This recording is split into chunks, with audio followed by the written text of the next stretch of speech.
donc, Jeanneline, t'aurais pas un petit peu de rab, hein, j'ai une faim de loup. Commence déjà par régler ta note, mon petit bonhomme. Je t'assure que j'aimerais bien, Jeanneline, mais avec quoi, hein? Tu comprends, c'est la morte saison. Il fait pas attendre à mettre un dragon dehors. Alors un chasseur, tu penses? Oh, sans blague. Et il les sort d'où, leur or, les frères Forestal? Jeanneline, ma chère, tirons une fois pour toutes un trait sur le passé. Est-ce que par hasard vous auriez encore un de ces délicieux pâtes? Tu sers ces deux raclures et tu refuses une petite terrine à tes amis? T'as donc pas d'amour propre? J'ai surtout une auberge à faire tourner. Les Forestal, ils payent comptant. Des amis à crédit, c'est pire que des ennemis. Mais bien sûr, Gilbert, tout de suite. Le temps est venu d'oublier les vieilles rockers. Ah, tu vas voir, je vais te faire du pâté de Forestal, moi. Allez, Georges, pour la route. Ouais, pour la route, Gilbert, comme ceux d'avant. La route du vin, quoi.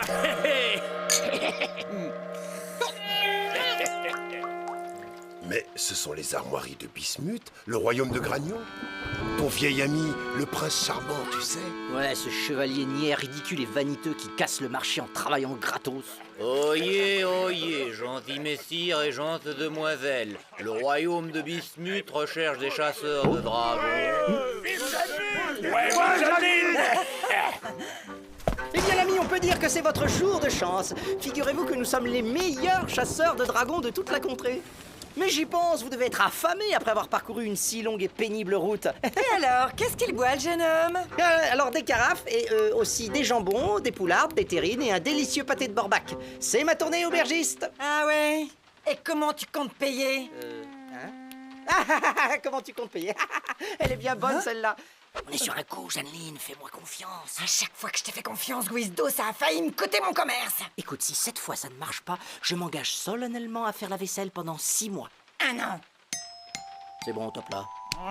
Pourquoi le royaume de Bismuth est-il à la recherche de chasseurs de dragons? Le prince Gragnon ne peut pas se charger de l'affaire? Tu parles, il doit être en train de sauver la veuve et l'orphelin ailleurs, le petit ingrat. Hélas, non, le prince Gragnon s'est justement fait oxyre par le dragon. Quoi, vraiment?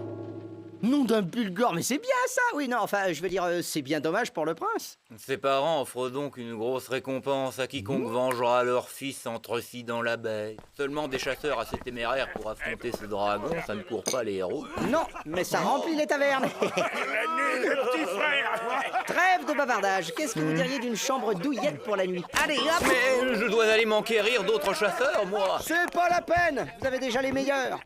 Et après un tel voyage, une bonne nuit de repos, voilà ce qu'il vous faut. Tu peux me dire qui va payer sa note? Mais moi, Jeanneline, je crois que là, je viens de décrocher le contrat du siècle. Retiens bien ceci, si tu ne le laisses pas sortir de sa chambre, s'il ne voit ni ne parle à personne, et si tu t'en occupes comme un prince, alors, à nous la fortune, ma grande.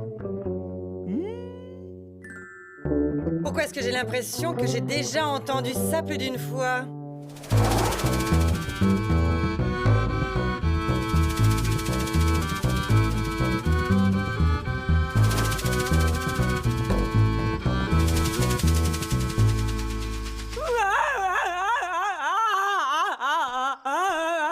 Bonsoir.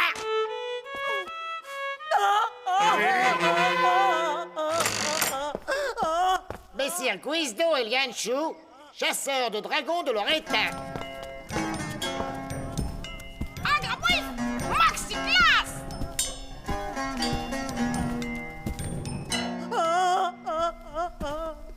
Mouchoir. Monsieur le roi, madame la reine, vous faites pas de mouron avec Yanshu et Guizdo, les dragons ne font pas de vieux os. Pourriez-vous oxyre celui qui a... Mon petit granillon! Quelle question? Bien sûr qu'on peut. Surtout que le bestiau doit être un peu moins vorace maintenant qu'il a mangé. J'étais si fière de lui. C'était mon petit dernier. Il faisait un si beau chevalier. Oh, il ne me refusait jamais rien. Le seul héritier qui me restait, c'est qu'il y en a des dragons par ici. Vous avez raison. Gragnon était si bon, si noble, si gratuit. Il va beaucoup nous manquer. Et c'est pourquoi je voudrais... Enfin, c'est pourquoi nous voudrions la reine des bois. Mon sang réclame vengeance.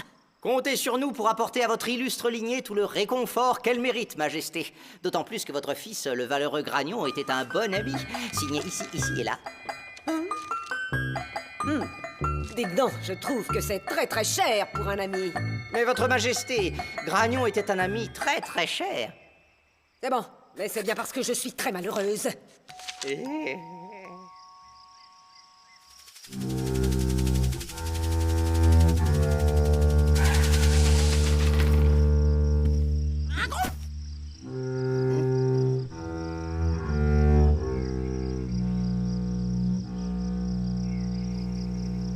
C'est certainement un animal de grande taille. 500 000 guignes d'or. Ah là là. Non mais tu te rends compte, Lianchou? Ça veut dire qu'on va enfin pouvoir se la payer, la petite auberge de nos rêves. Adieu les corvées et bonjour la paresse. Problème! Capoute, bout, brique! C'est l'épée du prince Gragnon. Le combat contre le dragon a dû être terrible. Et oui, et c'est même ce qui s'appelle se faire tailler en pièces. Bon, cachons le Saint-Georges par ici et continuons à pied.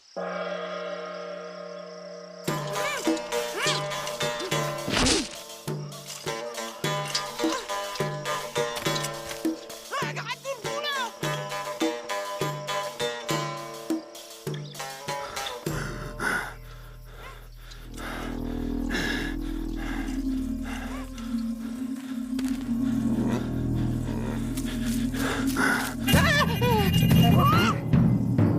Bon, messire, auriez-vous un peu de nourriture ou quelques pièces pour un pauvre gueux? Gragnon? Qui ça? Qu'est-ce qu'il fait là, lui? Il est contractuellement décédé, et c'est signé, hein? Le combat a dû le secouer terriblement, il a perdu la mémoire. Ouais, eh ben, y a pas que le casque qui est fêlé. Je crois qu'il y a aussi le ciboulot. Un gragnon, un gradin! On ne peut pas le laisser dans cet état. Moi, je trouve qu'il est très bien comme ça. Hein. En revanche, ce qu'on peut pas, c'est le laisser retourner à son château avant qu'on ait tué le dragon.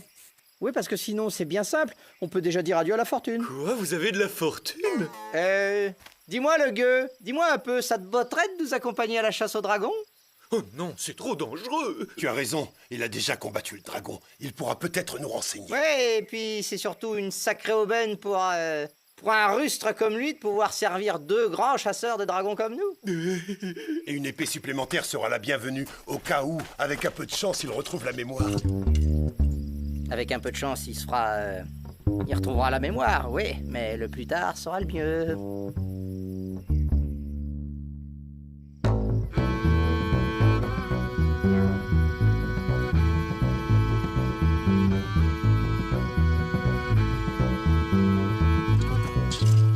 Vous vous rappelez du dragon qui a attaqué le village? Bah, tu vas finir par l'embrouiller avec toutes tes questions. Et puis, qu'est-ce que ça change, hein? Un dragon, c'est un dragon, non?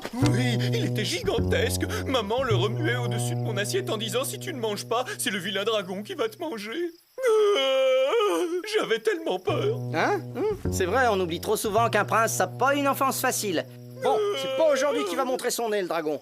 On ferait mieux de camper ici pour la nuit. Qu'est-ce que vous en pensez? D'accord, je vais essayer de trouver de quoi manger. Eh, dites donc, hop, hop, hop, hop, un peu de nerfs, les gars, hein? On n'est pas venu cueillir des pâquerettes. Il y a un feu allumé, une tambouille à préparer, alors mettez-vous au travail, compris? Moi, je vais réfléchir un bras. Sur la casquette! Dors! Tout le boulot! Oh, laisse-moi faire, Hector.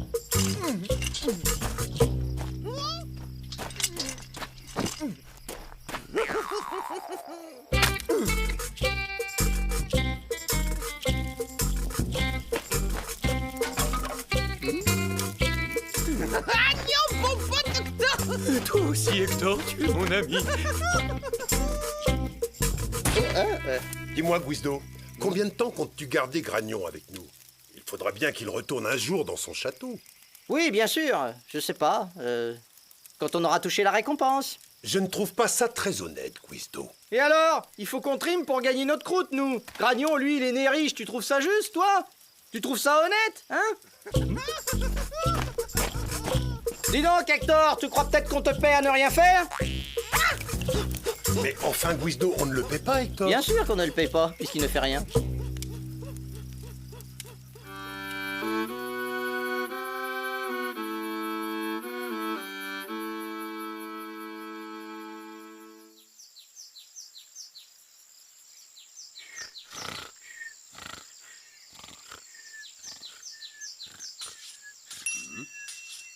Bonjour, Gragnon. Tu es déjà au travail? Comme vous voyez, je tiens à me montrer digne de l'honneur qui m'est fait de servir deux formidables chasseurs de dragons tels que vous. Tu ne t'en souviens pas, mais toi aussi, tu es un grand chasseur de dragons. Vous vous moquez, Monsieur Lianshu, je ne suis rien d'autre qu'un gueux. Je peux t'apprendre les rudiments de la chasse, si tu veux. C'est bien vrai?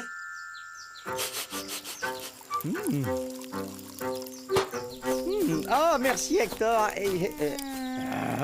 Les dragons sont des bêtes puissantes et sauvages. Il ne faut pas les attaquer de face, mais les avoir par la ruse. Par la ruse? Oh oui, c'est très intelligent ça comme idée. Merci, Hector.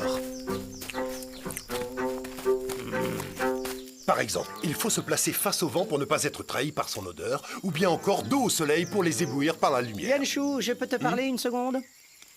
Mais enfin, qu'est-ce qui te prend, mon grand? Si tu commences à livrer tous nos petits secrets de chasse au premier venu, eh bien, je te le dis, moi, on risque fort de finir sur la paille. Mais Gragnon n'est pas le premier venu, c'est un chasseur comme nous. Justement. Et puis d'abord, c'est faux, il est pas comme nous. Gragnon, c'est un noble, un privilégié, un prince, on n'a absolument rien en commun avec lui. Saperlotte de saperlouille, mais qu'est-ce que vous lui trouvez tous à ce bel âtre? Je vous souhaite bien le bonjour, messire Guisdo. Belle journée, n'est-ce pas? Vous avez besoin d'aide? Oh, j'aime tellement vous rendre service. Misère, ce gars commence vraiment à m'énerver.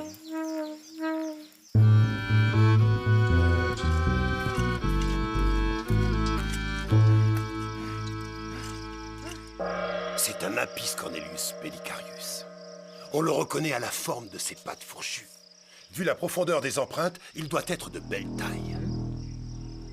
Les traces sont récentes, il est sûrement tout près. C'est un dragon presque invincible. Mieux vaudrait retourner chercher le Saint-Georges pour le combattre dans les airs, car son seul et unique point faible... Allez, vas-y, c'est- mon grand. T'as qu'à lui donner ta chemise pendant que t'y es. Hein, on n'est plus à ça près. Quoi? Vous feriez ça pour moi? Mais bien sûr qu'il le ferait. Et tiens, on peut même te proposer un intéressement à 50% à la recette, plus un château tout équipé avec ses gens et ses écuries. Oh, messire Guisdo, vous êtes si bon avec moi, si bon, si généreux. Non, vraiment, il m'énerve. Oh, il m'énerve. Oh. C'est quoi ça encore? Ils fuient leur village. Ils ont dû voir le dragon. Bonjour, braves gens. Laissez-moi vous présenter votre sauveur, le plus grand pourfendeur de sales bêtes, le cauchemar des dragons et autres monstres. J'ai nommé Lianshu l'invincible. Tu veux bien faire un effort, Lianshu? Ça en jette vraiment là quand tu fais ton truc là, tu sais. Pour la modique somme de 150 000 guinées d'or, nous vous débarrasserons pour de bon du dragon qui terrorise votre région.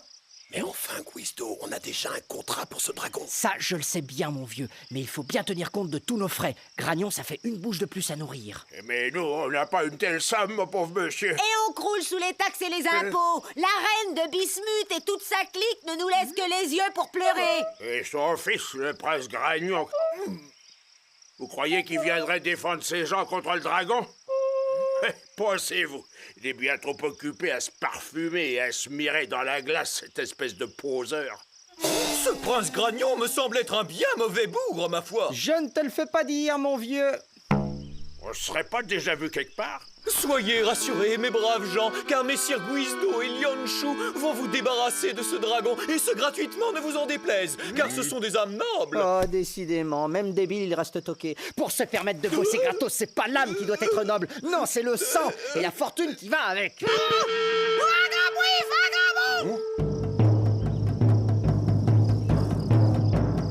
Ça ne va pas être facile.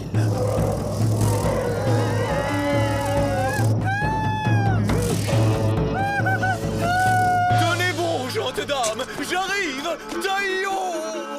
Il ne faut pas attaquer le Bellicarius de face. Oh, il est vraiment incorrigible. Bon, ben, vous êtes assez nombreux. Je reste ici et je vous regarde, hein. Oui, et avec un peu de chance, je toucherai la récompense honnêtement.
rien fait, moi.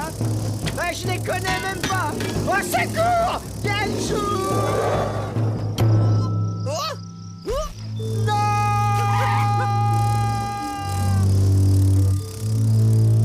Tous capoute! Sors tout seul!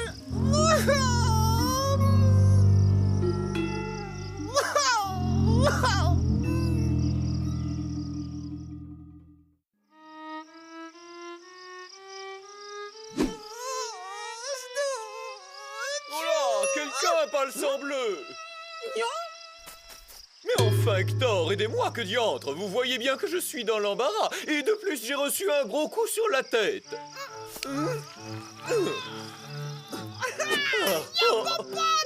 Le temps n'est pas aux effusions affectueuses, mon ami. Il me faut secourir mes loyaux compagnons des griffes de cette bête ignoble. Peu importe. Moi, Gragnon de Bismuth, je n'abandonnerai pas mes si bons compagnons qui m'ont recueilli alors que j'étais embrouillé. Oui, nous allons chevaucher le Saint-Georges et charger la bête avec l'épée au clair. Un bon plan! Maxi risque! Yanchou! Yanchou, réveille-toi! C'est pas le moment de faire la sieste. Allez, mon grand, libère-nous. Ces cocons sont trop solides, Guizdo.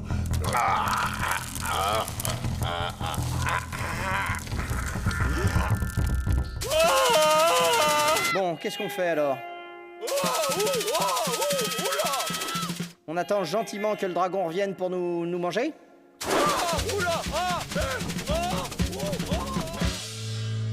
Voilà le dragon, Guizdo. Je crois que cette fois, c'est la fin. La fin? Comment ça, la fin? Mais il n'en est pas question! Dis-lui, toi, qu'on n'est pas d'accord! Au secours! Martin Georges, montre-toi, sale bête! C'est Gragnon. Il faut qu'on l'aide.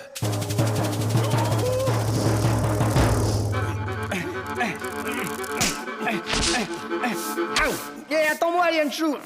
Ah, ça perlote! Si j'avais su qu'un jour, je serais obligé de ramper vers cet idiot de Gragnon! À nous deux, infâme créature! Un peu d'air, Hector, pédalez, que diantre!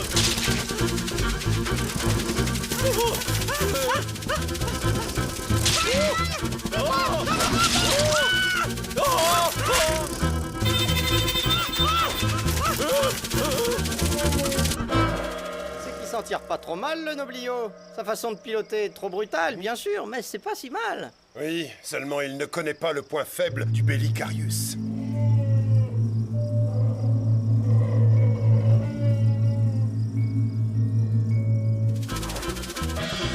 Gragnon! Il faut lui bloquer ses ailes! C'est son seul point faible! Lui bloquer les ailes, mais avec quoi? Pas le semble, bien sûr! Oh.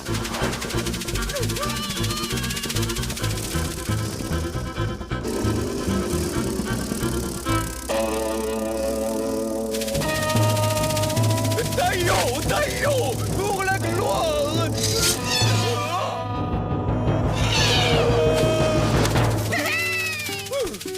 Bravo, Hector, vous êtes un bien valeureux comparse!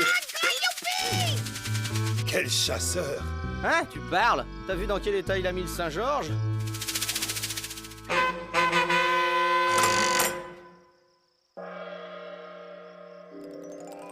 Mon fils! Tu es vivant! Quel bonheur! Mais qu'est-ce que c'est que cette tenue? Mère, j'ai tué le dragon d'un seul coup et tout seul. On voudrait pas troubler vos retrouvailles, mais on aimerait bien toucher notre récompense comme c'était convenu. Désolée, je vous ai demandé de venger la mort de mon fils, mais comme il est vivant, il me semble que le contrat n'est plus valable. Il est annulé purement et simplement. Guizdo, je veux te donner cette bague en signe de gratitude. En me traitant généreusement comme un simple valet, tu m'as ouvert les yeux sur ma condition. On pourrait quand même envisager une petite prime. Jamais, vous m'entendez? Comme un simple valet. Oui, et à ce sujet, je projette d'ores et déjà quelques réformes sociales pour le royaume, comme baisser les impôts, réduire les taxes... Non, mais tu es devenu fou! Tu vas me faire le plaisir de repartir chasser le dragon sur le champ! Et quant à vous, les 3 anarchistes qui avaient une influence désastreuse sur mon bébé, où se du balai?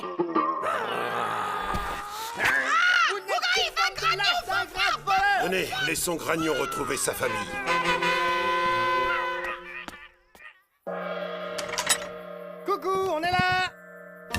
peu ça, Jeanneline. Elle est pas belle, cette bague? Attends voir. Tu veux me demander en mariage, Guizdo? Mais non, voyons, c'est notre récompense. Oui, et crois-moi, Jeanneline, c'est pas de la quincaillerie. C'est du pur, du vrai, de l'authentique bijou avec tout plein de carats dedans. Ah, vraiment? Et combien elle vaut, cette merveille? Oh, eh bien, je dirais dans les 500 guignes d'or au bas mot. Dans les 500 guignes? Eh bien, il se trouve que ça couvre tout juste la note de ton ami. Mon ami? Quel ami? J'ai pas d'amis, moi. Hein?